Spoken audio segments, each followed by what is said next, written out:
आपण बनवणार आहोत मेथीचे लाडू। तर इथे मी अर्धा कप मेथी घेतलेली आहे, वजनी 100 ग्रॅम आहे। ती आपण मिक्सरला लावून भरड करून घेऊया।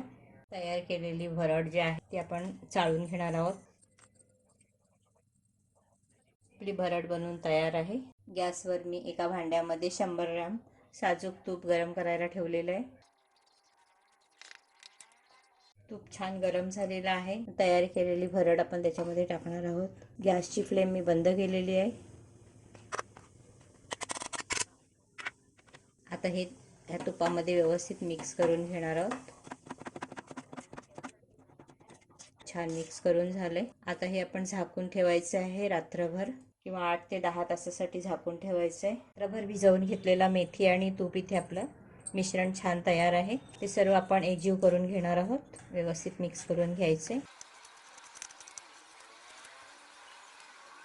मेथी याच्यामध्ये छान फुललेली आहे आणि मस्तच झालेले आहे। हे मिक्स केल्यानंतर अशा पद्धतीची त्याची पेस्ट तयार झालेली आहे। आता हे आपण साईडला ठेवणार आहोत। गॅसवर मी पॅन गरम करायला ठेवलेला आहे। त्याच्यामध्ये आपण सर्वात पहिला सुका खोबरं भाजून घेणार आहोत। तर इथे मी घेतलेला आहे 2 कप सुका खोबरं, व्यवस्थित खिसून घेतलेला आहे। 3 ते 4 मिनिटं मंद आचेवरती व्यवस्थित भाजून घ्यायचंय। सुका खोबरं छान भाजून झालेलं आहे। आपण थालीमध्ये काढून घेणार आहोत। त्यातच मी भाजून घेणार आहे हालिम। आपण मंद आचेवरती सर्व भाजून घेणार आहोत। साहित्य 2 ते 3 मिनिटं छान परतवून घ्यायचं आहे। त्यातच टाकणार आहे 1 मोठा चमचा खसखस।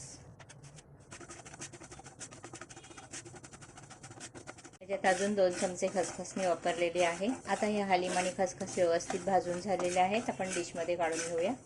त्यातच आपण टाकणार आहोत 2 चमचे साजूक तूप, म्हणजे 2 टेबलस्पून साजूक तूप।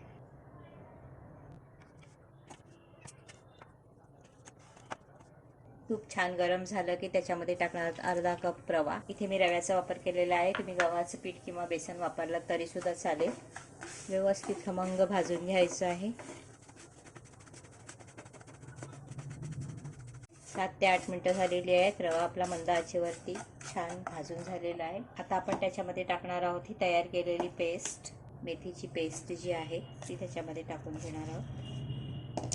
छान मिक्स करून घ्यायचे आहे आणि हे सुद्धा आपण 8 ते 10 मिनिटं हे संपूर्ण मिश्रण भाजून घेणार आहोत व्यवस्थित। त्याच्यातलं तूप जे आहे ते पूर्णपणे वितळेल।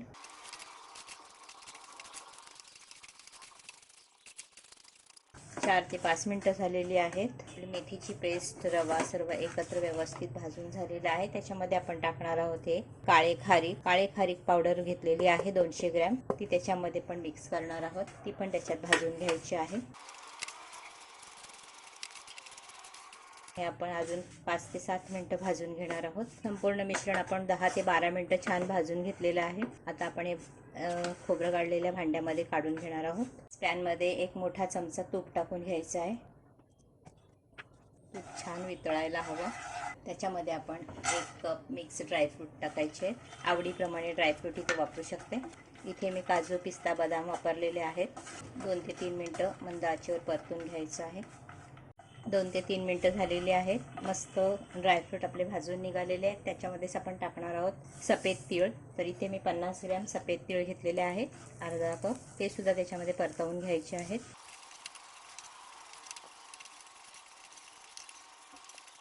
आता हे छान भाजून झालेले आहेत। गॅसची फ्लेम बंद करते। सर्व एकाच थालीमध्ये काढून घ्यायचं आहे। आता हे सर्व मिश्रण थंड होऊ द्यायचे। सर्व मिश्रण व्यवस्थित थंड झालेलं आहे तर मिक्स करून घ्यायचे। तुम्हाला हवं तर सर्व मिश्रण जे आहे हे मिक्सरला मिक्स करून घेऊ शकते।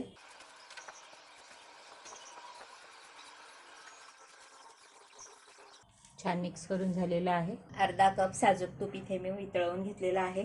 त्याच्यामध्ये आपण टाकणार आहोत हे गूळ। तर इथे मी ऑर्गॅनिक गूळ घेतलेला आहे, तर त्याच्यामध्ये वापरणार आहे। हे गूळ पतंजलीचा आहे। व्यवस्थित मिक्स करून घ्यायचं आहे।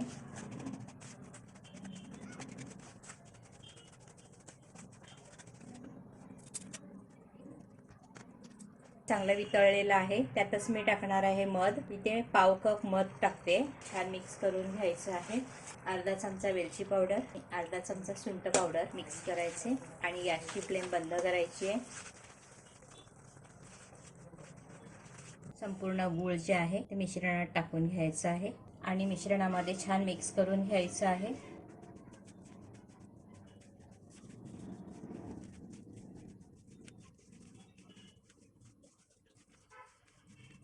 सर्व मिश्रण व्यवस्थित मिक्स करून घ्यायचे. मिक्स करून झालं की लगेचच त्याचे लाडू बनवून घ्यायचे.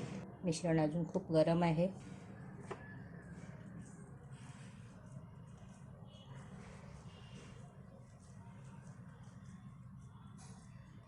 अशा पद्धतीने लाडू बनवून घ्यायचं आहे. मिश्रण सर्व मिक्स करून झालेलं आहे.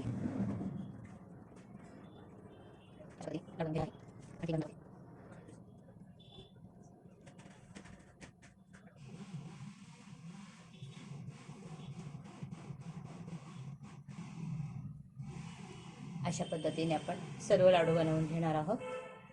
पद्धतीने आपले मेथीचे लाडू बनवून तयार आहेत. तर तुम्ही ही रेसिपी नक्की ट्राय करा. आवडल्यास व्हिडिओ खाली लाईक करा, फ्रेंड्स फॅमिली बरोबर शेअर करा, कमेंट करायला विसरू नका. धन्यवाद.